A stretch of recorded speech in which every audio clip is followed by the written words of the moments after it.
Imagine if you could plug your brain into a machine that would bring you ultimate pleasure for the rest of your life. If you were given the choice to sign up for that kind of existence, would you? That's the question philosopher Robert Nozick posed through a thought experiment he called the experience machine. The experiment asks us to consider a world in which scientists have developed a machine that would simulate real life while guaranteeing experiences of only pleasure and never pain. The catch? You have to permanently leave reality behind. But you'll hardly know the difference. Your experiences will be indistinguishable from reality. Life's natural ups and downs will just be replaced with an endless series of ups. Sounds great, right?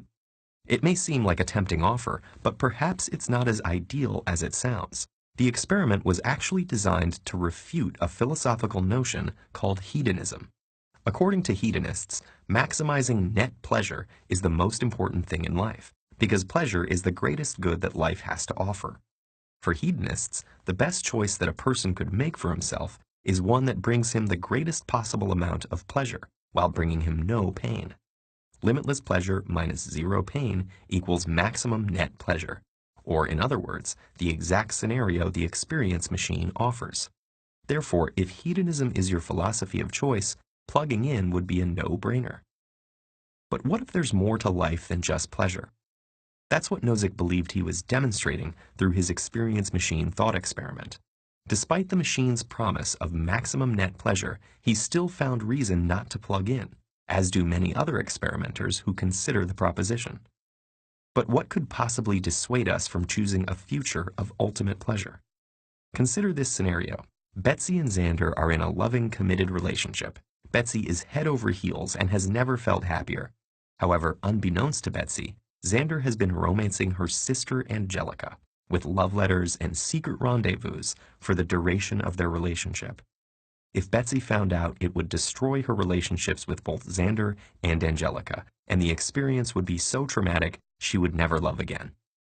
Since Betsy is in blissful ignorance about Xander's infidelity, hedonists would say she's better off remaining in the dark and maintaining her high level of net pleasure. As long as Betsy never finds out about the relationship, her life is guaranteed to go on as happily as it is right now. So is there value in Betsy knowing the truth of her situation? Imagine if you were Betsy. Would you prefer to know the truth? If the answer is yes, you'd be choosing an option that sharply decreases your net pleasure. Perhaps then you believe that there are things in life with greater intrinsic value than pleasure. Truth, knowledge, authentic connection with other human beings. These are all things that might make the list. By never learning the truth, Betsy is essentially living life in her own personal experience machine, a world of happiness that's not based in reality.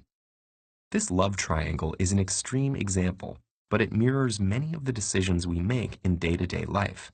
So whether you're making a choice for Betsy or for yourself, why might you feel reality should be a factor? Is there inherent value in real experiences, whether pleasurable or painful? Do you yourself have more value when you're experiencing real life's pleasures and pains?